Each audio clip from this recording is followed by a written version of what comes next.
You can't pass here! Your orange. It's mine. I built it. I pay for it! My ranch sits on the edge of a small Wyoming valley, quiet, open, and peaceful. Most days, the only sounds are wind through the sagebrush and the occasional buzz of an ATV headed to a neighbor's property. I moved out here to get away from the noise, the rules, the committees, the meetings. Basically, to escape HOA life. But fate has a funny way of circling back to you. Because this is how a rogue HOA, one I wasn't even part of, almost stole part of my ranch. And how a helicopter saved me at the very last second. One quiet morning, I saddled up my horse, Copper, and started toward the southern trail, my usual path. The trail cuts across a long gravel road I've maintained for 17 years, leading from my ranch gate down to the highway. As I approached, I saw something that made me pull back on the reins. 3 trucks were blocking the entrance. And standing in front of them were 5 people wearing neon Willow Peak Estates HOA vests. I frowned immediately. I lived miles outside their development. Had nothing to do with their neighborhood. Never paid dues. Never attended a meeting. So why were they on my road? One of them, a sharp-jawed woman with sunglasses perched on her head, walked toward me like she was deputized. "You can't pass here," she called out. I blinked. "What?" "This road is now under Willow Peak HOA jurisdiction," she said in a clipped tone. "We voted last week to adopt it." I couldn't help it. I laughed. "This road," I said, patting Coppa's mane to keep him calm, "is mine. I built it. I pay for it. I maintain it." She lifted her chin. "Not anymore. It's considered communal access now." I stared at her, completely stunned. I couldn't believe what she said next. "We've decided it's better if one community manages everything in this area. So from now on, you'll need HOA permission to use this road." I blinked several times. "You expect me to get permission to use my own road?" "That's correct. And failure to comply will result in fines." I nearly choked. "I'm not even in your HOA." She shrugged. "You live close enough." That's when a cold anger slid through me. This wasn't some misunderstanding. This was a land grab. "I'm going through," I said quietly. "No, you're not," she snapped, stepping forward. "Turn around or face consequences." I could see the others behind her crossing their arms, blocking the path like they owned the valley. That's when I knew I had to fight back. Over the next week, things only got worse. Every time I tried to use my road, they parked trucks across it. They put up ugly, "No unauthorized access" signs. They even sent me a typed notice of violation, demanding I pay $375 in road usage fees. I stood in my kitchen, staring at the paper, feeling my blood boil. "I don't even belong to your HOA." I shouted into the empty room. And the timing couldn't have been worse. My fencing crew was supposed to start reinforcing my southern pasture line, a big project that required transporting heavy posts and concrete along that road. But the HOA blocked every truck. Every delivery. Every worker. I called their hotline. No answer. I emailed. No reply. So finally, I drove down to the Willow Peak Community Center, parking in front of their fancy stone entryway. Inside, I found their president, Eloise Barksdale, the same woman who had confronted me earlier, holding court like a queen. I approached her desk. "We need to talk," I said. She didn't look up. "State your name." "Cole Harper." Her eyes flicked up and narrowed. "Oh," she said coolly. "The trespasser." I felt my jaw tighten. "I'm here to resolve this.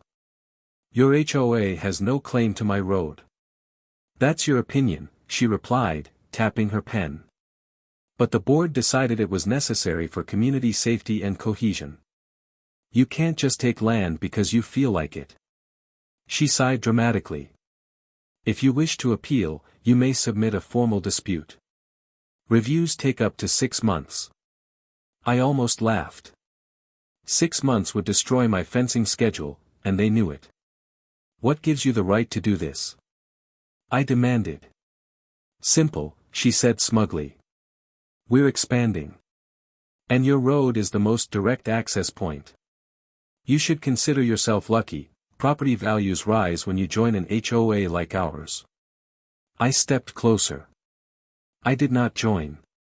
She smirked. That's what you think. That sentence. It hit me like a gut punch.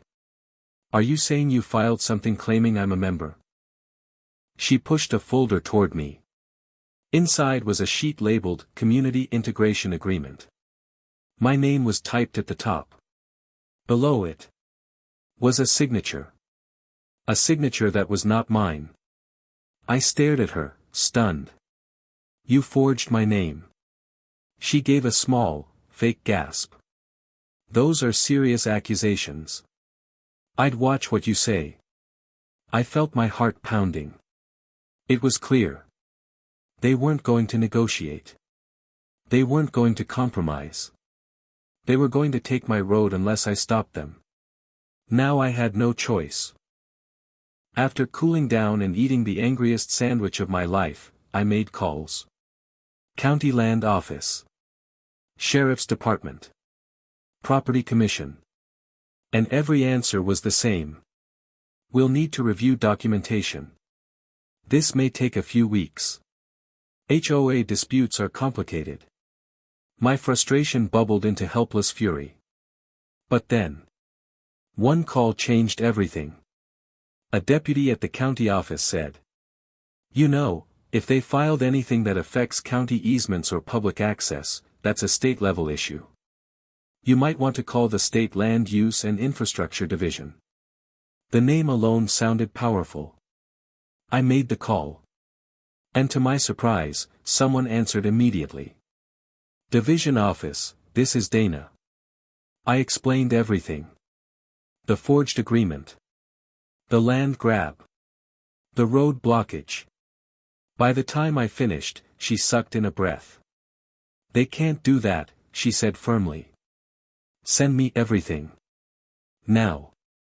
I scanned the documents, the notices, the photos, the whole mess.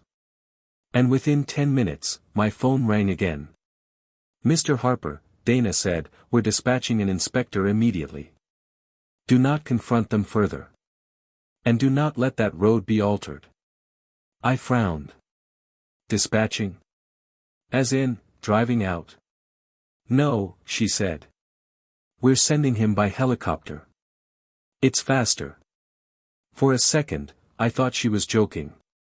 Then I heard the rotors in the distance. The next morning, as I stood near my ranch gate, the sound grew louder, deep, thunderous. And then, rising over the ridge, came a state-marked helicopter, gliding low over the valley. The HOA patrol, who had blocked the road again, scattered like startled chickens. The helicopter descended toward my field and landed with a rush of dust and wind. Out stepped a tall man in a windbreaker with State Infrastructure Inspector printed across the back. He walked toward me with purposeful steps. Mr. Harper.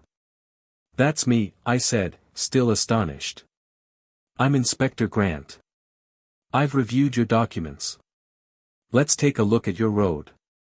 Together, we walked toward the blockade where the HOA patrol stood trembling.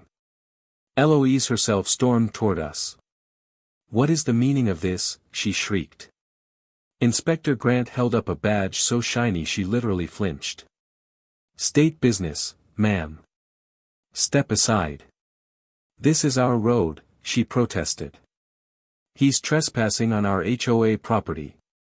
The inspector raised an eyebrow. Your HOA property? According to our records, this road lies fully within Mr. Harper's deeded land. That's incorrect, she snapped. We filed an adoption agreement. Yes, Grant said calmly. An agreement signed by someone pretending to be Mr. Harper. That is called forgery. A felony. Her face drained of color. And obstructing a private landowner's access, he added, is illegal. As is attempting to seize land without proper zoning, voting procedures, or county approval. One of the HOA men muttered, "We didn't know." Grant cut him off. "You knew exactly what you were doing." Eloise pointed a trembling finger at me. "He can't keep that road. The community needs it." "The community," Grant said, "needs to follow the law." He pulled out a stack of official notices and handed them to her. "As of this moment, you are ordered to remove your blockade, signs, trucks, and personnel from Mr. Harper's property immediately. Failure to comply will result in criminal charges." I watched, stunned, as the HOA members slowly moved their trucks, peeled off the signs, and began dismantling everything they'd put up. Eloise stood there shaking, staring at the papers in her hand as if they were written in fire. "This isn't over," she whispered. Grant turned to her. "Actually, it is." Over the next few weeks, the fallout was massive. The state fined the HOA for illegal land interference. County officials began an audit. Homeowners demanded resignations. And yes, Eloise was removed as HOA president within a month. One day, as I was hauling fencing supplies down my road, my open, unobstructed road, I saw her loading boxes into the back of her SUV. She looked up. Her eyes were hollow. "You took everything from me," she said quietly. I shook my head. "You did that to yourself the moment you forged my name." She didn't respond. Just climbed into her SUV and drove away, probably for the last time. For the first time in months, I felt real peace settle over the valley. No more blockades. No more fake fines. No more entitled power grabs. Just my ranch. My road. My freedom. People ask me sometimes, "Cole, why'd you fight so hard? Why not just give them the road?" And my answer is always the same. Because the moment you stop standing up for what's yours, someone else will take it. This whole ordeal taught me something important. Knowing your rights isn't enough. You have to defend them. Calmly. Patiently. And with the truth on your side. And if you're lucky, maybe even with a helicopter, ***.